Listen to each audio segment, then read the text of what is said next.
Pantoja, desde la Columbia Británica en Canadá. Gracias por vuestra presencia e interés en la Biblia. Comenzaré con una invocación de apertura. Amada poderosa presencia de Dios, yo soy en mí. Amados Santo Yo Crístico de todos los aquí presentes. Invoco la presencia electrónica de los autores y personajes de la Biblia, los patriarcas, los apóstoles y los miles de hijos e hijas de Dios que protagonizaron esta gran obra para que llene nuestros corazones y nuestro espíritu con la gloria de Dios y abra nuestras mentes a los conocimientos que debemos aprender para comprender mejor nuestra raza humana y acelerar nuestro sendero a la ascensión de acuerdo a las enseñanzas de los maestros ascendidos. Que solo la verdad de estos escritos permanezca en nuestra conciencia. Agradecemos a los mensajeros Mark y Elizabeth Crea Prophet por hacernos llegar los conocimientos de la Biblia a través de las enseñanzas de la Gran Hermandad Blanca. Amado Arcángel Miguel, pedimos por la protección de esta teleconferencia, teléfonos, computadores, el fácil acceso a ella y que A presenter has muted the meeting. Your line cannot be unmuted. Hoy estudiaremos algunas clasificaciones de los libros de la Biblia según Scofield, un autor recomendado por la mensajera Elizabeth Crea Prophet. La mayor parte de este material aparece en el libro escrito de la Biblia del Chela que pueden pedir gratis a Teleconferencias Saint Germain. Imagen 2. Aquí vemos su clasificación de los libros de la Biblia en grupos. Considerando a Cristo como el tema principal de la Biblia, los 66 libros pueden separarse en 5 grandes divisiones. Primero, preparación, que dice que el Antiguo Testamento es la preparación del Cristo. Segundo, manifestación, o sea, los evangelios, donde el Cristo es manifestado en el mundo. Tercero, la propagación, que comprende los hechos, donde el Cristo se anuncia, su evangelio se propaga por el mundo. En cuarto, explicación, que corresponde a las epístolas, donde el evangelio es explicado. Y quinto, la consumación, que es el Apocalipsis, donde todos los propósitos de Dios dentro y a través del Cristo son consumados. Los libros de la preparación o el Antiguo Testamento hacen un total de 39 libros y son clasificados en 4 grupos bien definidos. Imagen 3. Aquí vemos los 4 grupos. Liberación, también llamados Pentateuco. Organización, son los libros también llamados libros de historia. Poesía, también llamados literatura de sabiduría. Y sermones o profetas, que viene a ser el 4 grupo, son los que están divididos en 2 grupos más pequeños, profetas mayores y profetas menores. Imagen 4. El primer grupo de esta clasificación es liberación, también llamado Pentateuco, libros de la ley o Torá. Comprende 5 libros: Génesis, Éxodo, Levítico, Números y Deuteronomio. Imagen 5.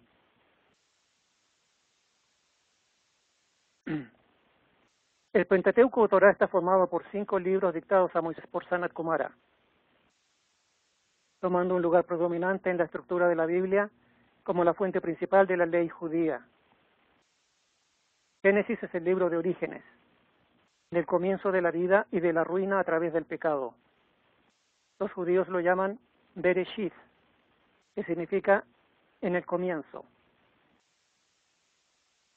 Éxodo es el libro de la liberación, la primera necesidad de una raza que fue acogida con los brazos abiertos por un faraón con el que trabajaba José. Pero una vez que el faraón murió, su sucesor temió que el rápido crecimiento demográfico de los hebreos los convierta en un enemigo interno algún día. Así que decidió someterlos a la esclavitud para enriquecerse a costa de ellos. Para los judíos el nombre de este libro es Shemot, que significa nombres. Levítico es el libro de adoración y comunión con Jehová, el ejercicio propio del liberado, y para el judío este libro se llama Wayikra, que significa y él llamó. Números habla de las experiencias de este pueblo peregrino, los liberados pasando a través de una escena hostil a una herencia prometida por una tierra árida que no era capaz de alimentar y abrevar a esta caravana de 6 millones de hebreos con el mismo número de animales. Para el judío este libro se llamaba Bemidbar, que significa en el desierto. Y finalmente está el libro de Deuteronomio, que es un libro retrospectivo y prospectivo. Es un libro de instrucción para el liberado acerca de la posesión de la herencia prometida. Los judíos lo llaman Devarim, que significa palabras. Imagen 6.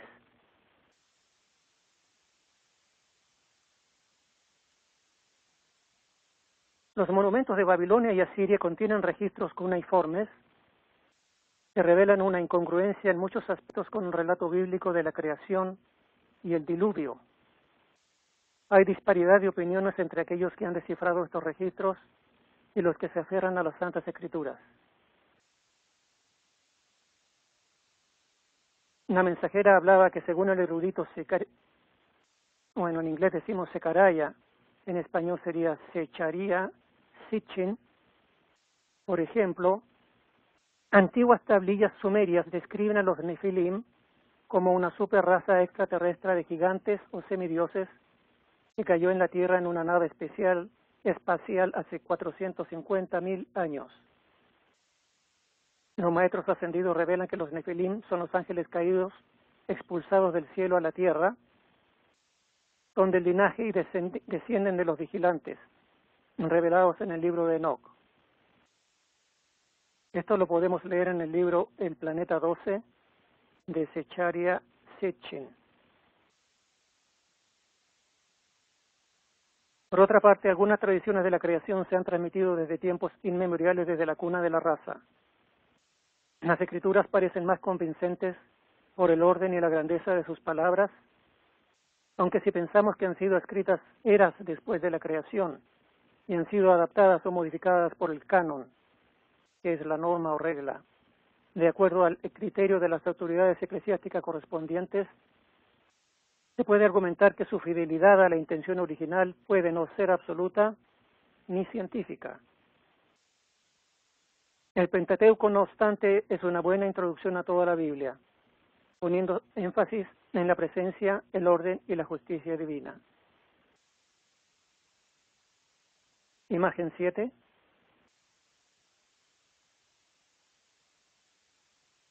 Aquí tenemos la organización que comprende los libros de historia. 12 libros con el título de Josué, Jueces, Ruth, Primero Samuel, Segundo Samuel, Primero Reyes, Segundo Reyes, Primero Crónicas, Segundo Crónicas, Esdras, Nehemías y Esther. Los libros de organización o historia comprenden 12 libros históricos del Antiguo Testamento, cuya veracidad, una vez más, es cuestionada por algunos eruditos, aunque con el tiempo y revelaciones progresivas se va llegando poco a poco a un consenso. Los libros históricos tratan del ascenso y la caída de la teocracia, los cautiverios de Israel y Judea, el regreso a la tierra prometida y la restauración del templo y la ciudad de Jerusalén. Cronológicamente, los libros históricos alcanzan el tiempo de Malaquías.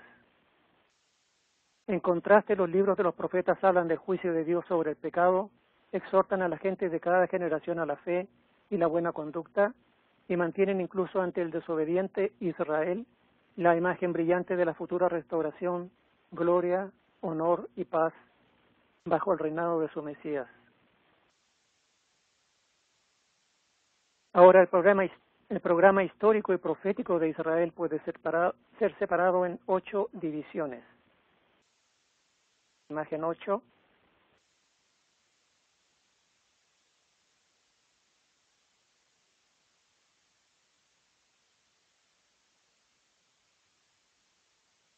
La primera de estas divisiones, desde la llamada de Abraham hasta Éxodo,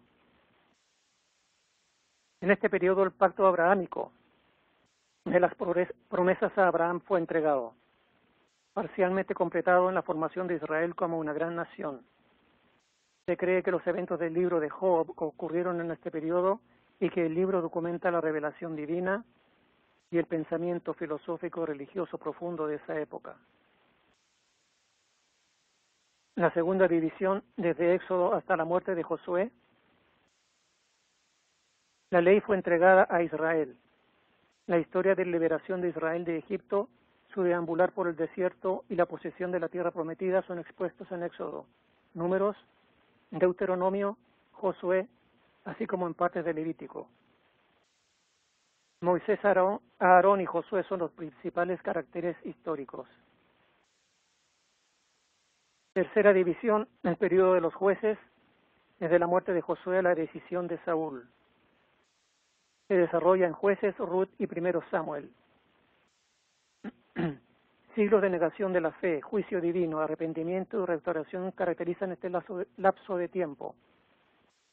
Un periodo religioso siguió, sin embargo, como se ve en Ruth. Israel fue rescatado de un caos moral, espiritual y político por el profeta Samuel, quien como el último de los primeros profetas incorporó a su cargo al primero de los reyes, Saúl. Cuarto, el periodo de los reyes, desde Saúl a los cautiverios. Es escrito en Primero Samuel, Segundo Samuel, Primero y Segundo Reyes y Primero y Segundo Crónicas.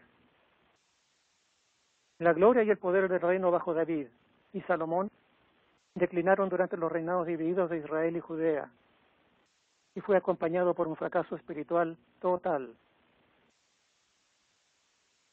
Quinto, el periodo de los cautiverios. Este tiempo de castigos divinos, pronosticado por Moisés y los profetas, es desarrollado en Jeremías. Aquí dice castigos divinos, pero en realidad sabemos que es el karma que ellos crearon y que regresa. Es desarrollado en Jeremías, Lamentaciones, Ezequiel, Daniel y Esther.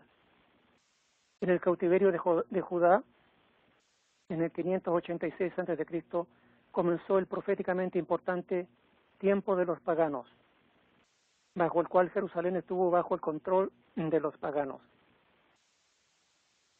Sexto, el periodo desde la restauración parcial de la nación de Israel hasta la muerte, resurrección y ascenso del Cristo. La historia inspiradora de este periodo se encuentra en Esdras, Nehemías y las escrituras proféticas de Ageo, Zacarías y Malaquías en el Antiguo Testamento y en los Evangelios del Nuevo Testamento. Hacia el final de este periodo, el Cristo, el Rey prometido del pacto davídico y la semilla de los pactos adámico y abrahámico, aparecieron, fue rechazado como Rey y siervo, fue crucificado, se levantó de nuevo de entre los muertos y ascendió al cielo. Estos eventos increíbles marcaron también el cierre de las 66 semanas proféticas de Daniel. Séptimo, el periodo de la Iglesia desde Pentecostés al rapto, durante el cual el programa nacional de Israel es puesto de lado. Históricamente esto se presenta en Hechos y teológicamente en partes de los Evangelios y las Epístolas. En la primera parte del periodo, Jerusalén es destruido en el año 70 a.C. Israel comienza su tercera y última dispersión. Durante el periodo de la Iglesia, todas las prioridades nacionales y distinciones están en suspenso en la Iglesia. Tanto los creyentes judíos como los paganos son unificados con las mismas prerrogativas en el cuerpo único del Cristo. Y octavo, la historia más reciente de Israel. Es dada proféticamente comenzando con el cumplimiento de la 70ª semana de Daniel, cuya segunda parte es la gran tribulación. La tribulación terminará en la segunda venida en poder y gloria del Cristo para juzgar la tierra y reinar sobre ella por 1000 años, época en que Israel será restablecido en lugar de gloria y privilegio. Al terminar el milenio, Israel de la misma manera tendrá su parte en el estado eterno y continuará mostrando la lealtad y rectitud de Dios a través de la eternidad.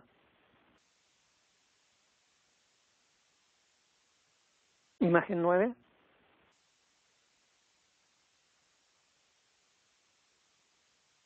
Poesía. Estos libros también se llaman literatura de sabiduría. Son 6: Job, Salmos, Proverbios, Eclesiastés, Cantares y Lamentaciones.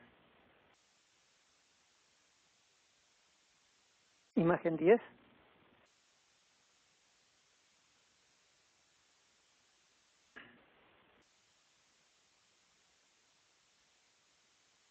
Dado que los libros de poesía y sabiduría reflejan las experiencias del pueblo de Dios, su influencia es tan grande como la vida misma. En ellos la inspiración reviste a la experiencia humana con una cualidad universal que ha traído confort, fortaleza y guía a innumerables creyentes a través de las eras. La base de la poesía hebrea es el paralelismo del pensamiento. El ritmo no se obtiene por similaridad en el sonido, como en versos con rima o por acento métrico, sino principalmente por la repetición, el contraste y la adoración de ideas. Así, cuando los pensamientos son esencialmente los mismos, el paralelismo se llama sinónimo. Cuando los pensamientos son contrastados, el paralelismo se llama antítesis. Y cuando el pensamiento primario es desarrollado y enriquecido, el paralelismo se llama síntesis. Esto no significa, sin embargo, que toda la poesía hebrea cae dentro de estas tres categorías. La equivalencia al desarrollo del pensamiento muestra gran variedad y sutilidad a través de medios como paralelismos triples y cuádruples, inversiones, líneas alternadas y franes. Espero que no me preguntes al respecto de estas cosas porque no entiendo mucho. El vocabulario hebreo es increíblemente animado y el Antiguo Testamento está lleno de recursos literarios, como la personificación, hipérbola, metáfora, símil y aliteración. También hay ciertos recursos estructurales, incluyendo las estrofas, y como en la totalidad de los salmos y en lamentaciones, patrones acrósticos. 3 libros poéticos, Job, Proverbios y Eclesiastés, junto con algunos de los salmos como el 1, 10, 14, 19, 37 y 90, se destacan como los ejemplos más significativos de la literatura de sabiduría. Bajo este término se refiere a la forma de literatura hebrea que lucha no solo con problemas prácticos de la vida, como en Proverbios, sino también con preguntas de gran moralidad y espiritualidad, como la prosperidad de los impíos, materialismo, fatalismo, pesimismo y el sufrimiento del justo. En su evidente practicalidad, los libros de sabiduría están muy lejos de la filosofía especulativa. Reflejando la vida diaria, al mismo tiempo miran hacia arriba al Dios único. Su énfasis en la sabiduría de Dios ayudó a preparar la llegada del Señor Jesucristo.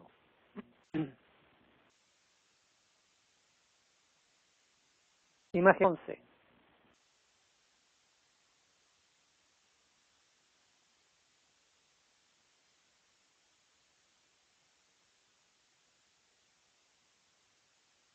Aquí tenemos el Salmo 14, Salmo de David. Dice el necio en su corazón, no hay Dios.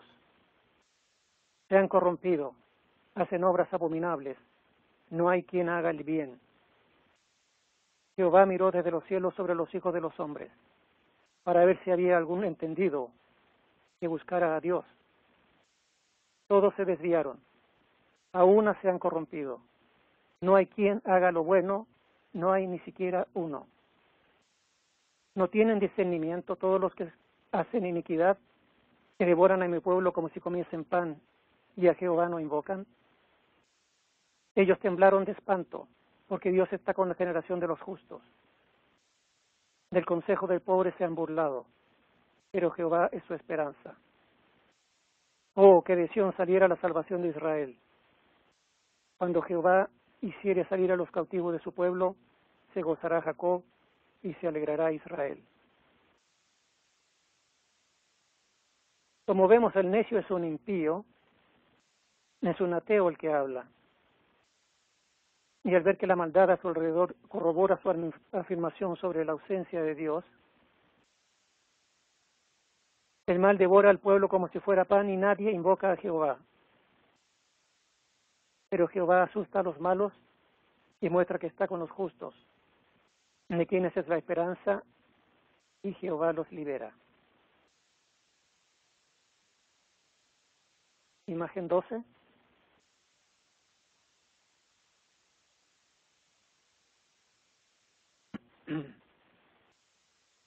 En que tenemos la cuarta clasificación de sermones o profetas, los que están divididos en dos grupos más pequeños, 5 libros en profetas mayores, Isaías, Jeremías, Lamentaciones, Ezequiel y Daniel. Y 12 libros en los profetas menores, Oseas, Joel, Amós, Abdías, Miqueas, Nahum, Habacuc, Sofonías, Ageo, Zacarías, Malaquías y Jonás. Imagen 13. Aquí hablaremos de los libros de sermones o profetas. Los profetas del Antiguo Testamento eran hombres preparados por Dios en tiempos decadentes y de apostasía en Israel. Apostasía es cuando abandonan sus creencias. Eran principalmente restauradores de principios religiosos y patriotas, hablando a favor de Dios al corazón y la conciencia de la nación. Los mensajes proféticos tienen doble significado. Primero, aquello que fue local y para la época del profeta. Y segundo, aquello que predijo el propósito divino del futuro. A menudo la predicción salta inmediatamente a partir de la circunstancia local. Es necesario mantener el carácter israelita del profeta en la mente. Generalmente su ministerio precursor, así como su ministerio local e inmediato, tienen como objetivo al pueblo, sobre el pacto, su pecado, su fracaso y su glorioso futuro. El gentil o pagano se menciona como un castigo para Israel y como juzgado por esto, pero también como compartiendo la gracia que está por ser entregada a Israel. La Iglesia como corporación no está en la visión del profeta del Antiguo Testamento. La futura bendición de Israel como nación depende del pacto palestino de restauración y conversión, que da las condiciones bajo las cuales Israel entraría a la tierra prometida, y el pacto davídico de la realeza del Mesías, hijo de David, sobre el cual el glorioso reino de Cristo, de la semilla de David, de acuerdo a la carne, debe ser fundado. Y esto da a la profecía precursora su carácter mesiánico. El final de Israel se asegura en el reino, y la fuente de la bendición en el reino es el Rey, quien no solo es el hijo de David, sino también Emmanuel. Imagen 14.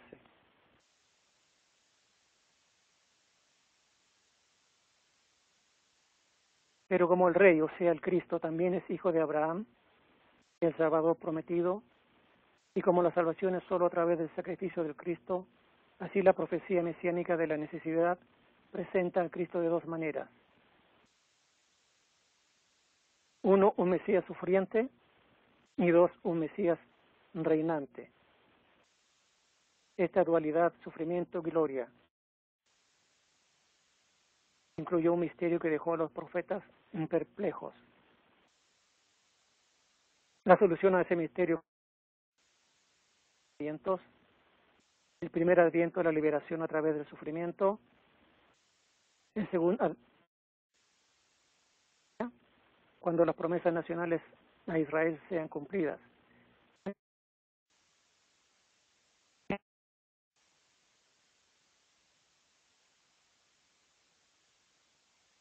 Los profetas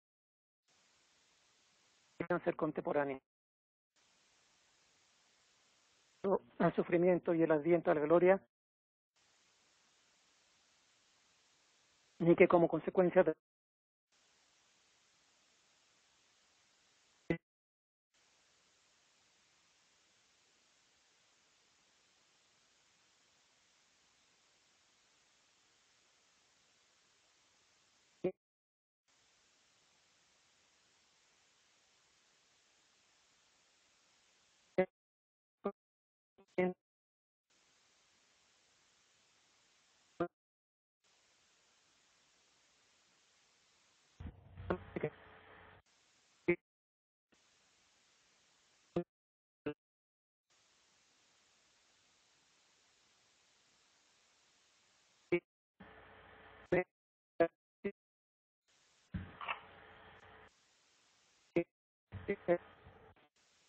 Buenas noches, reverendo. Reverendo, se escucha entrecortado. No sé si hay un problema de conexión con Blanquita. Blanca.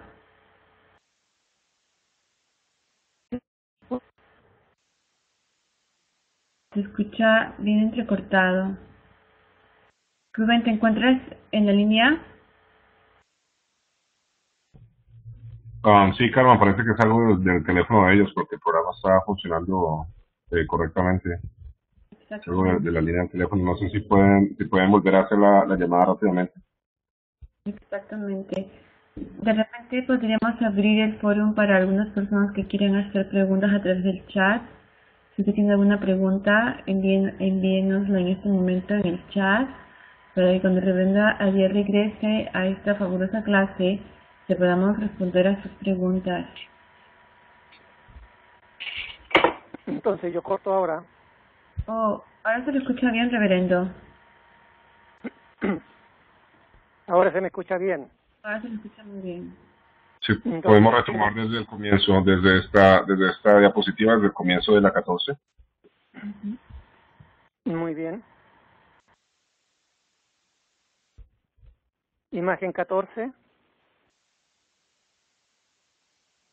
Pero como el rey, o sea el Cristo, también es hijo de Abraham, el Salvador prometido, y como la salvación es solo a través del sacrificio del Cristo, así la profecía mesiánica de la necesidad presenta al Cristo de dos maneras. Primero, un Mesías sufriente, y segundo, un Mesías reinante. Esta dualidad, en sufrimiento y gloria, debilidad y poder, incluyó un misterio que dejó a los profetas perplejos. La solución a ese misterio, como lo aclara el Nuevo Testamento en los dos advientos: el primer adviento, la liberación a través del sufrimiento; el segundo adviento, al reino en gloria, cuando las promesas nacionales a Israel sean cumplidas. Aquí la palabra adviento significa el regreso, el retorno o la segunda venida del Cristo. Los profetas describen adviento de dos maneras que no podrían ser contemporáneas, pero a ellos no se les reveló que entre el adviento al sufrimiento y el adviento a la gloria se cumplirían ciertos secretos del reino, ni que como consecuencia del rechazo al Mesías, la Iglesia del Nuevo Testamento sería llamada. Estos eran para ellos misterios escondidos en Dios. Imagen 15. Hablando en general, entonces, la profecía anticipatoria se ocupa del cumplimiento de los pactos abrahámico, palestino y davídico. El pacto abrahámico le dice que tendría gran descendencia, que tendría mucha bendición personal, que su nombre sería grande, que él personalmente sería una bendición y que emergería una gran nación.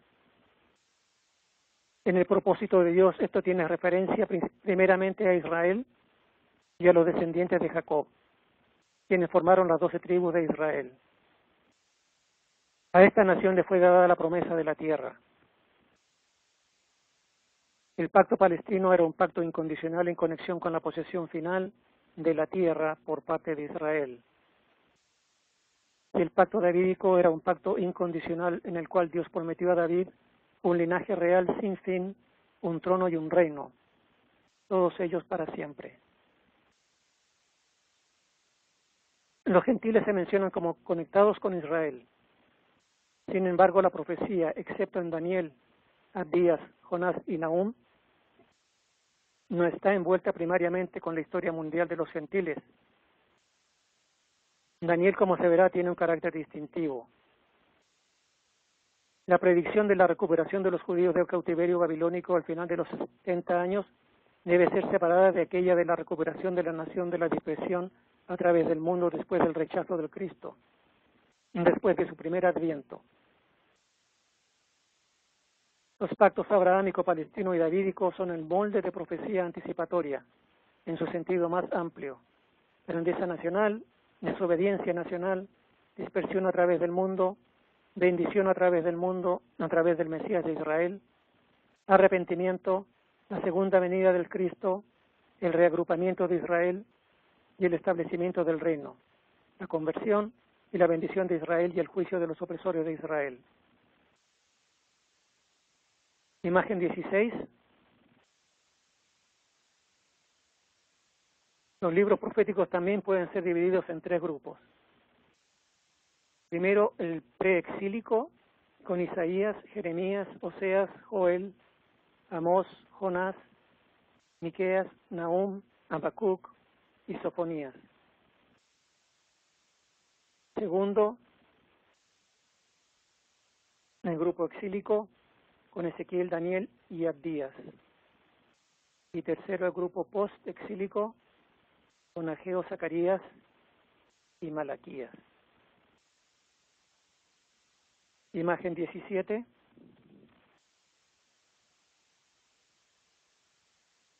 Profetas del Antiguo Testamento. ¿Quiénes eran los profetas del Antiguo Testamento? ¿En qué épocas vivieron? ¿A quién dirigían su mensaje? ¿Cuál era su tópico principal? Hechos 3:24 se refiere a Samuel como el primer profeta. Samuel 1 y 2 son considerados libros históricos porque registran los eventos que llevaron al establecimiento de la monarquía davídica, sobre todo Israel. La fecha del escrito es estimada alrededor del siglo X a.C., y como hemos visto, la ordenación de Saúl como respuesta a los pedidos de los hijos de Israel por un rey tuvo lugar alrededor de 1050 a.C. El rol de Samuel fue de juez para todo el pueblo, y fue a través de él que Dios confirió el derecho al reino primero a Saúl y luego a David. La parte más importante de segundo Samuel ocurre en el establecimiento del pacto davídico. Para entonces Samuel había muerto y Natán era el profeta. Como sugerido en la oración anterior, Dios usó varios profetas que no escribieron libros en posiciones clave. Ellos jugaron un rol importante a través de los libros de historia bíblica. Ahora hablaremos del orden cronológico de los profetas en la imagen 18.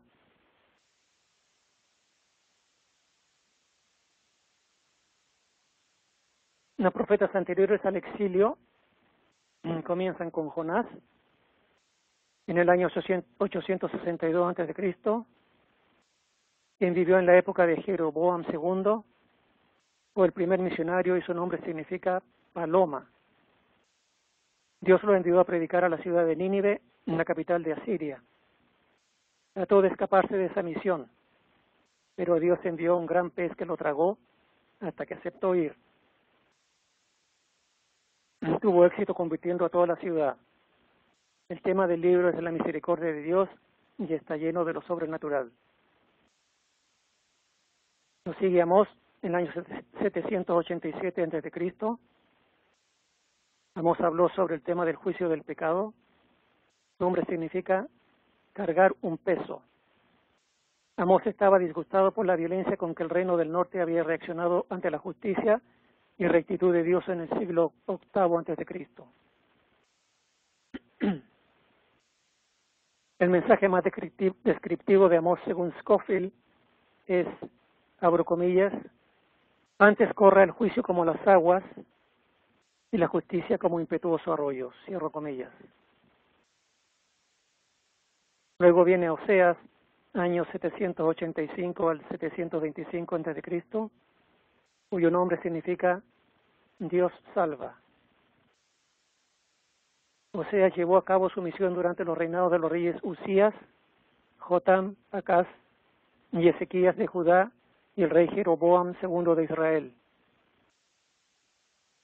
Fue un contemporáneo de Amós en Israel y de Isaías y Miqueas en Judá. Además, su ministerio continuó después del cautiverio asirio del reino de Israel. Oseas tuvo una esposa adúltera y el libro usa sus experiencias personales para mostrar las experiencias de Dios con los niños de Israel. Scofield dice que las verdades más grandes del libro son, primero, Dios sufre cuando su pueblo le es infiel. Segundo, Dios no puede aceptar el pecado. Y tercero, Dios nunca dejará de amar a los suyos y consecuentemente trata de recuperar a aquellos que lo han abandonado. Luego viene Obadías, año 887 a.C., que significa siervo de Dios. Es bastante desconocido, pero se supone que escribió su libro alrededor del 887 a.C., el año posterior a la destrucción de Jerusalén por Nabucodonosor. Su tema es el final de Edom, la nación que descendió de Esaú.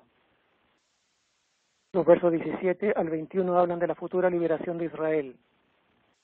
Aparentemente el pecado de Edom, el hermano de Jacob, fue la celebración a la caída de Judá.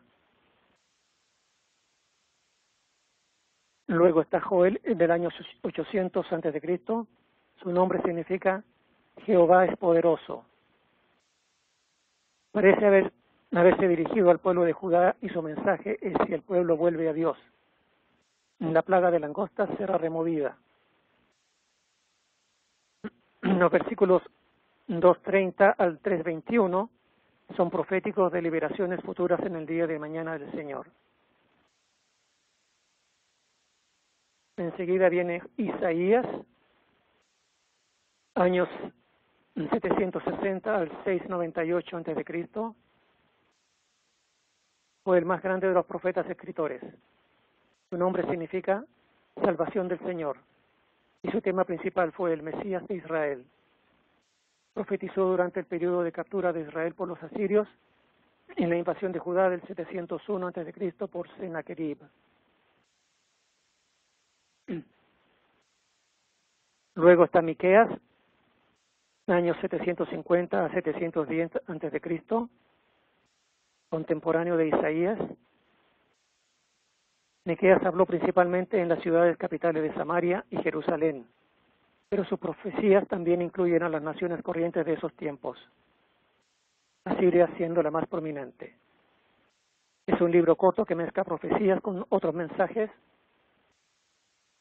y su tema fue el juicio y el reino. Su nombre significa ¿quién como Dios? Nahum, años 713 a.C., cuyo nombre significa confortador de Dios. Habla del fin de Nínive. Su libro es una secuela del libro de Jonás, en el que Nínive fue salvada. La gran lección ética presentada por Nahum es que Dios es lento para enojarse en la protección de aquellos que confían en Él, pero no librará de culpa a los impíos. Habacuc, año 626 a.C., significa abrazo. Profetizó a Judá durante un periodo de maldad en aumento y le pregunta a Dios por qué esto es permitido. Y entonces, cuando el Señor responde, preguntó cómo los malvados babilonios pueden ser usados para el juicio. El versículo clave es el 2:4, donde se dice que el pecado lleva a la destrucción, mientras que la fe lleva a una vida espiritual. Repito, el pecado lleva a la destrucción, mientras que la fe lleva a una vida espiritual. Sofonías, año 630 a.C., predicó acerca del día del Señor al reino de Judá bajo el rey Josías. Él predijo la caída de Jerusalén, el juicio de los gentiles y la restauración del reino bajo el Mesías. Su nombre significa a quien Jehová guarda.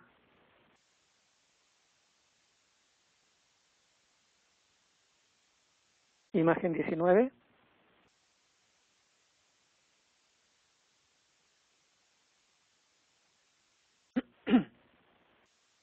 Aquí presentamos a dos profetas durante el exilio, Ezequiel y Daniel. Ezequiel entre los años 595 y 574 a.C. tiene un nombre que significa poder de Dios. Su tema es de juicio y gloria. Y como Daniel fue tomado cautivo por los caldeos, y al igual que Daniel usó el método del símbolo y la visión. Mientras los profetas preexílicos se habían dirigido principalmente a Judá o al reino del norte de Israel, dice que él habló a toda la casa de Israel. Su misión fue sostener la fe de aquellos en exilio, recordarles los pecados que los llevaron al estado de cautiverio y prometer la restauración del reino. Daniel, entre los años 607 y 534 a.C., significa Dios es mi juez. Y es la introducción indispensable al Nuevo Testamento, con los temas la manifestación del hombre pecador, la gran tribulación, el retorno del Señor, las resurrecciones y los juicios. Daniel es el profeta del tiempo de los gentiles. Su visión barre con la idea de un mundo gobernado por los gentiles y establece el tiempo del reino mesiánico. Imagen 20.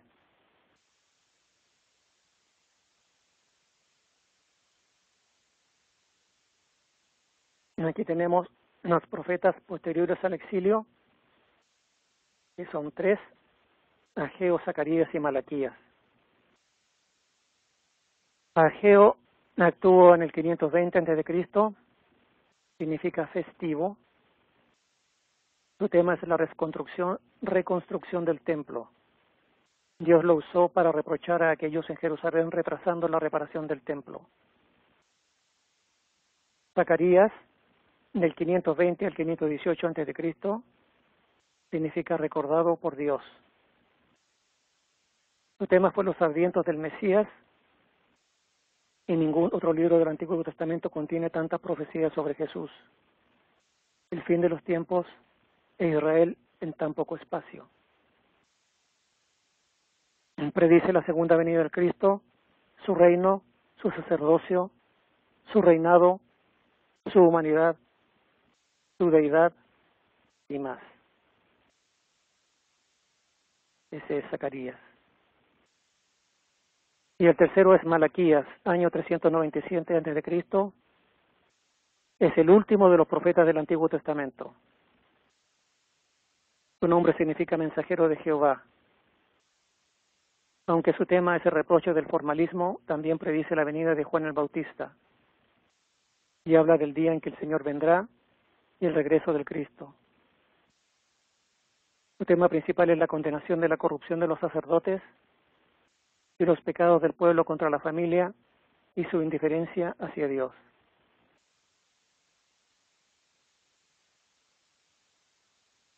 Imagen 21. Hasta aquí hablamos del Antiguo Testamento. Y el Nuevo Testamento se puede dividir en dos grandes grupos: Evangelios y Hechos, con Mateo, Marcos, Lucas, Juan y Hechos de los Apóstoles. El segundo grupo serían las cartas y Apocalipsis, que comprende el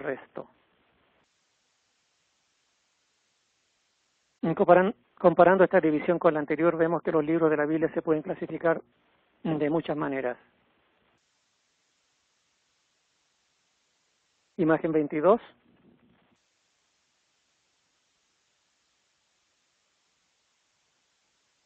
Aquí vemos que preparación se refiere al Antiguo Testamento y manifestación, propagación y explicación y consumación corresponden al Nuevo Testamento. Y de estas, las dos primeras manifestaciones y propagación corresponden a Evangelios y Hechos de la clasificación de abajo. Y explicación y consumación corresponden a las cartas y Apocalipsis.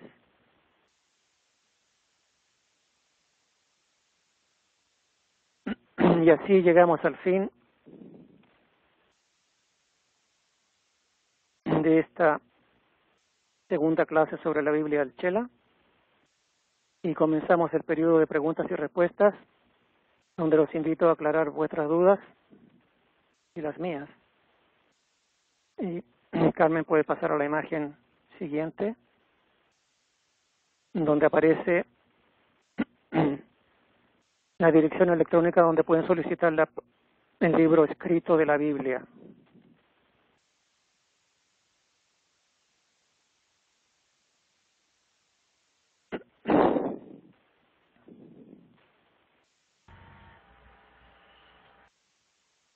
Gracias, reverendo. Realmente toda la información que nos ha dado, bastante profunda, bastante en detalle. Y bueno, vamos a proceder ahora, si le parece, a invitar a los estudiantes que manden sus preguntas a través del chat, ya que de esa forma no hay interferencia. O también puedo pasar a abrir el foro para que aquellos que tengan una pregunta la hagan. ¿Qué le parece, reverendo? ¿Abrimos el foro o esperamos alguna pregunta en el chat? A mí me da igual. Ok. ¿Nos podría, reverenda, explicar un poquito esto que vemos aquí, la revelación progresiva?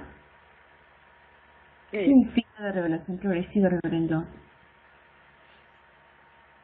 Bueno, es una frase que los maestros ascendidos citan muy a menudo para que no nos frustremos, sobre todo cuando leemos las perlas de sabiduría, que muchas veces terminamos párrafos, páginas o toda la perla y estamos más perdidos antes que antes de comenzar. Es porque no tenemos la apertura mental, la educación espiritual para comprender lo que ahí dice. No hay que frustrarse. Hay que esperar, hay que insistir. Y la Biblia es igual. La Biblia uno lo lee una vez, aunque sea un capítulo o un versículo y no entiende. Pero después de un mes, una semana o un año, puede haber una apertura y una mejor comprensión. Es revelación progresiva, dependiendo de nuestro progreso espiritual y lo que necesitamos saber, de acuerdo a nuestro desarrollo espiritual y nuestra cercanía a nuestra ascensión, podemos decir. Ok, reverendo, muchas gracias. Vamos a pasar entonces a abrir el foro para que nuestros estudiantes puedan hacer sus preguntas. And may unmute themselves by pressing *6.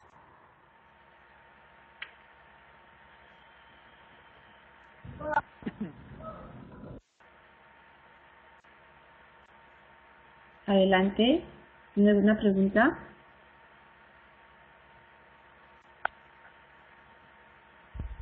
Tenemos una pregunta por el chat, reverendo Adiel. Pregunta Marcelo, ¿la Biblia del Chela es la misma Biblia de Cipriano de Valera?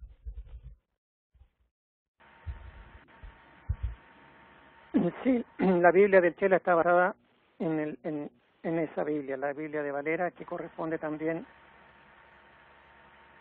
a la versión, ¿cómo que se dice? En King James, en inglés.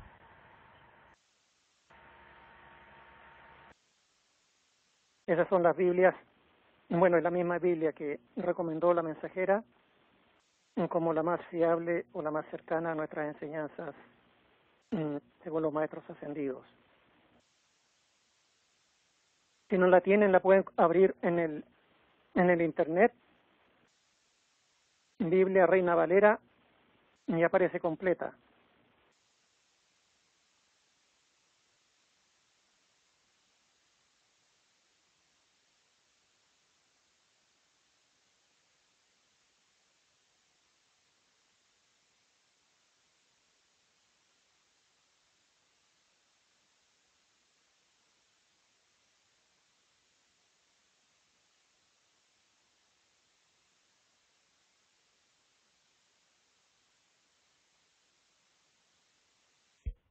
Reverendo pregunta a Clara desde República Dominicana que si hay varias versiones de la Reina Valera.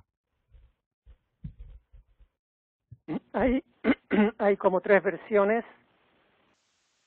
pero la más reciente es del año 1960 y esa es la que generalmente está disponible para nosotros. Y la última es una revisión de las anteriores, así que, bueno, los felicito si encuentran una anterior, es una reliquia histórica, pero para términos de practicalidad la versión de 1960 es la que se usa en estos días.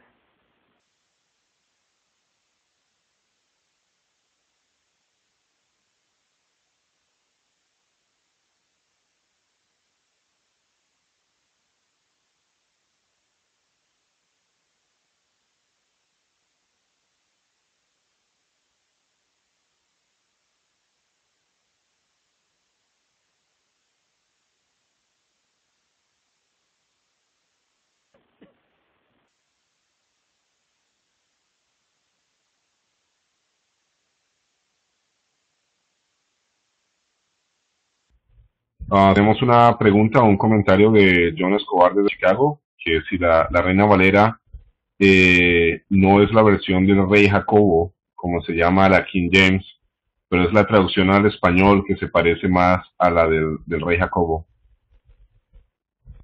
Estoy de acuerdo, tiene razón.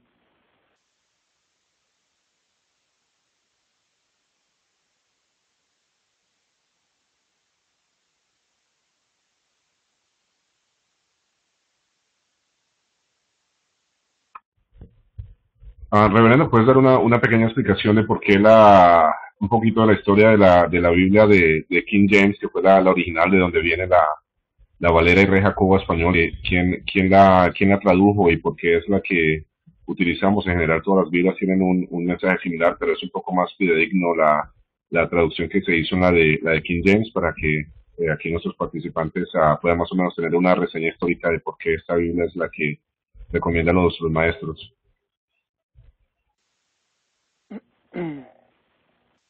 En la versión Reina Valera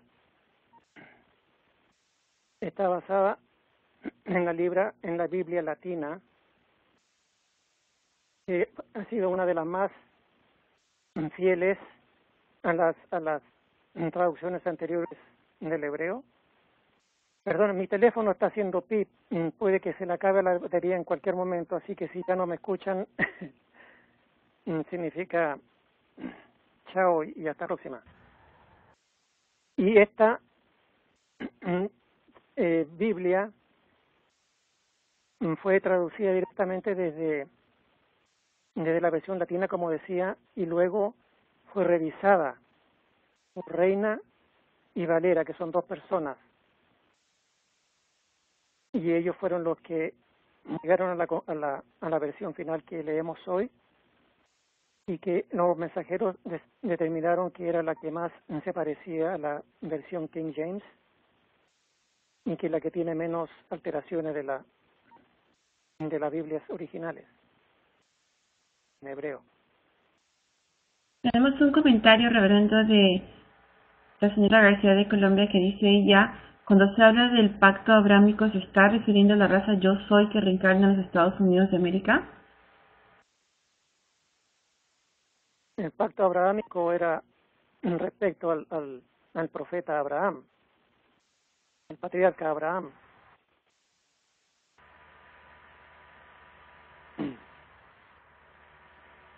Y hablaba de los méritos de Abraham y el futuro de Abraham, en lo que significaba para el pueblo y la nación judía en ese entonces.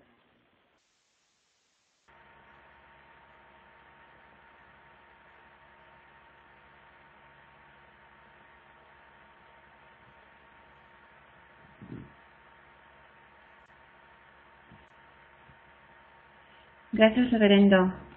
¿Algún otro comentario? Me gustaría preguntarle cuál es su opinión acerca de estos manuscritos que se han encontrado últimamente en el lejano oriente, en estas tinajas escondidos. ¿Usted piensa que son manuscritos que son verídicos o cuál es su opinión al respecto? Eso lo vimos en la primera clase de la Biblia un mes atrás, y es un tesoro, es un hallazgo extraordinario que corroboró gran parte de lo que sabemos de la Biblia y otros documentos antiquísimos. Así que es un tesoro incomparable que agradeció gracias a la gracia.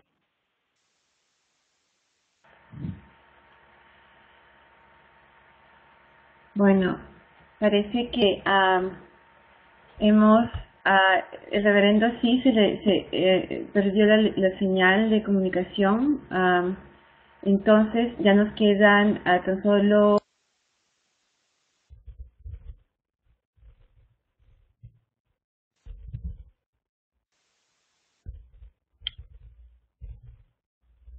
Tenemos la conexión de Carmen también. Les agradecemos a todos por habernos acompañado. La clase de hoy, de hecho, va a ser grabada para futura referencia, para futuro estudio. Las clases se hacen el tercer domingo de cada mes, pero necesitamos que por favor nos escriban a ese correo que ven en la pantalla, de conferenciasaintgermain@yahoo.com, para tenerlos en nuestra base de datos, tener su correo para mandarles todas las invitaciones. No solamente tenemos esta clase los domingos, sino que tenemos muchas clases durante la semana que también van a quedar grabadas, que van a colocar también en YouTube y una página de internet que les estaremos dando para futura referencia. Por favor, asegúrense de guardar el correo electrónico teleconferenciasaintgermain@yahoo. Envíenos un correo rápidamente de dónde nos están escuchando, su correo electrónico, para tenerlos al tanto de las clases que tenemos no solamente el domingo, sino toda la semana. También tenemos vigilias, sesiones de decretos, bastante interesante. Bastante buenas preguntas allí de reloj cósmico y de otras, de astrología. Tenemos unas muy buenas clases. Nuevamente, a través del correo electrónico nos pueden escribir y les vamos a enviar la información de cuándo van a ser las clases.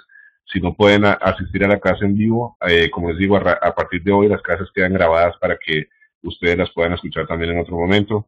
Les agradecemos enormemente que nos hayan acompañado. Les deseamos siempre victoria, que estén con Dios y hasta la próxima. Gracias.